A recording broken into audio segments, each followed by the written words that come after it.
Gürcüstanda Azərbaycanlı Müəllimlər İttifaqının təşəbbüs və təşkilatçılığı ilə Gülayət Vəliqızının Əyriqar məni gözləyir adlı şeirlər kitabının təqdimat tədbiri keçirilib. Marnoli bələdiyyəsində keçirilən tədbirdə təşkilatın Qardabani, Marnoli və Bolnisi bələdiyyələrindən, eləcə də Tbilisi və Rustavi şəhərlərindən olan nümayəndələri, ziyalılar, şairlər, aşıqlar, həmçinin müəllifin ailə üzvləri iştirak ediblər. İlk öncə müəllifin həyat və yaradıcılığı barədə iştirakçılara ətraflı məlumat verilib.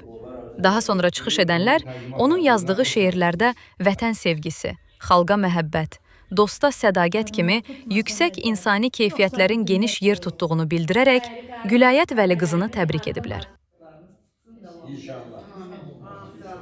Gülayət Vəliqızının Əyriqar məni gözləyir adlı kitabı işıq üzü gördü. Gülayət müəllimə çox səmimi, gülər üz, gözəl nənə, gözəl xanımdır. Onu ürəkdən təbrik edirəm və öz işində müvəffəqiyyətlər və uğurlar arzu edirəm.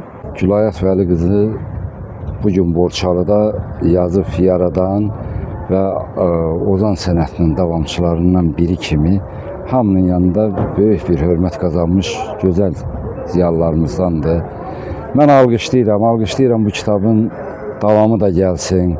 Bugün paylanılan kitablar gələcək nəsillərimizə, məktəblərimizə paylanmaqla onların da bugün Borçalı haqqında, Borçalı sənətkarlar haqqında, Ozan məktəbi haqqında və Ozan dünyasında gözəl bir anlayış kimi qarşılanmasını yəqin ki, hamı tərəfdən hamı gözəl qəbul edir. Mən də o cümlədən elə qəbul edirəm. Çox gözəl. Alqışlayıram Gülayət xanımı.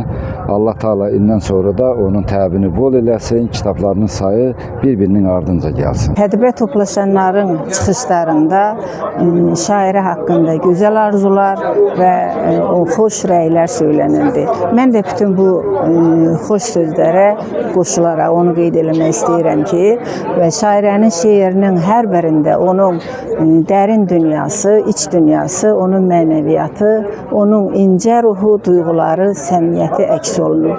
Mən arzu edirəm ki, bu kitabın davamı olsun və şairənin gələcəkdə uğurları bundan da böyük olsun.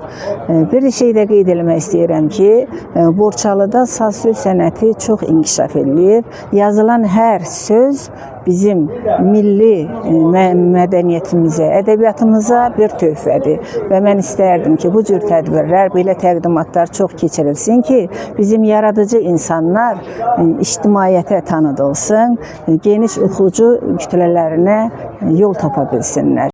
Sonda müəllifin körpə nəvəsi tədbir iştirakçıları qarşısında şeir səsləndirib. Tədbir Aşıq Həvəskar, Aşıq Samir, Aşıq Mirzə, Aşıq Bayram və digər sənətkarlarımızın ifaları ilə başa çatıb.